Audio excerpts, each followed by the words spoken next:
আসসালামু আলাইকুম সম্মানিত খামারি ও কৃষক ভাইরা, আপনারা যে যেখান থেকে দেশ কিংবা প্রবাস থেকে কাছে কিংবা দূরে যে যেখান থেকে আমার এই ভিডিওটি আপনারা দেখতে পারছেন, আমি সবাইকে জানাই ঘাস টিভি চ্যানেলের পক্ষ থেকে আন্তরিক শুভেচ্ছা এবং অভিনন্দন। এই যে আমার সামনে যে ঘাসের চারাটা দেখতে পাচ্ছেন, এটা হচ্ছে আমেরিকান গুয়াতিমালা 5G ঘাসের মোতা সহ চারা। এই চারা রোপণ করলে খুব কম সময়ের মধ্যে আপনার গবাদি পশুকে আপনি এই ঘাসটা কিন্তু খাওয়াতে পারবেন। এই ঘাসে পাতা হয়ে আছে, প্রচুর পরিমাণে পাতা আছে। এই ঘাসটা রসালো ঘাস। এই ঘাস খাওয়াতে কখনো মেশিনের প্রয়োজন হয় না, গোড়া থেকে কেটে দিলে সম্পূর্ণরূপে এই ঘাসটা কিন্তু খেয়ে থাকে। এই ঘাসের মোতাসহ চারা রোপণ করবেন অথবা এই ঘাসের এরকম পরিপক্ক কাটিং রোপণ করবেন, তাহলে আপনারা কম সময়ের মধ্যে আপনার গবাদি পশুকে আপনারা এই ঘাসটা খাওয়াতে পারবেন। এই ঘাসের এটা হচ্ছে পরিপক্ক কাটিং আর এটা হচ্ছে মোতাসহ চারা।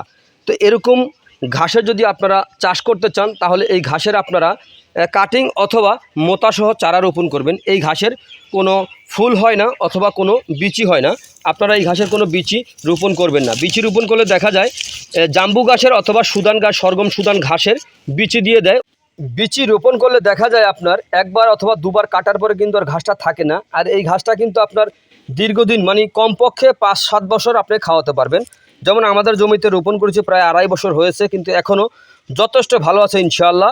তো আপনারা যদি এরকম ঘাসের কাটিং যদি রোপণ করতে চান, এই যে কাটিং, এটা হচ্ছে কাটিং অথবা আর এটা হচ্ছে মোতাসহ চারা যদি আপনারা রোপণ করতে চান, তাহলে আমার স্ক্রিনে দেওয়া নাম্বারে যোগাযোগ করবেন।